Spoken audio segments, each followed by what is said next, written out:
Hi guys, I will show you on this video how to install and use Hot IPTV on a Samsung Smart TV. So first you will need to click on the home button, which is on the middle of the remote control. So you click on it, then you go to apps and you go up to app search, and here you look for Hot IPTV.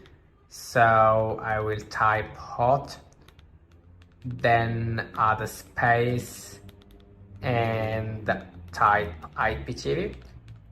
So it's the app which is showing. I will click on it, then click on install, wait for it to get installed, then click on open, and the app is loading. So to make this app working, you will need a playlist.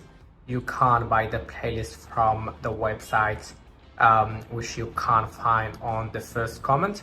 You can also find the link of the website in the description of this video.